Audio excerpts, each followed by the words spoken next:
Audience ని అలరిస్తూ వరుస hits తో దూసుకెళ్తున్నాడు నాని. ఈ నేపథ్యంలో ఇటీవల విడుదలైన నిన్ను కోరి మూవీ కూడా ఇదే టాక్ తెచ్చుకోవడంతో తన సినిమాని ఎలాగైనా మాస్ ఆడియన్స్ కి దగ్గర చేయాలని మాస్టర్ ప్లాన్ వేశాడు నాని.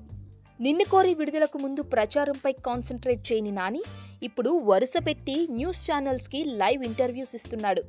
అంతేకాదు లైవ్లో మాస్ ఆడియన్స్ ను తక్కువగా అంచనా వేశానని, అసలు క్లాస్ మాస్ అనే తేడా సినిమాకి ఉండదని చెబుతూ నిన్ను కోరి హక్కును చేర్చుకున్న ప్రేక్షకులకి థ్యాంక్స్ చెప్పి మాస్ ఆడియన్స్ కి పెద్ద సారీ అని తెలిపాడు. అయితే సారీ చెప్తే సినిమా చూసేస్తారా అంటూ మాస్ ఆడియన్స్ నానిపై సెటైర్లు వేస్తున్నారు. ఏదైతేనేం నిన్ను కోరి సినిమా కేవలం క్లాస్ వాళ్ళ కోసమే తీసినట్లు తన సారీతో చెప్పకనే చెప్పేశాడు నాని.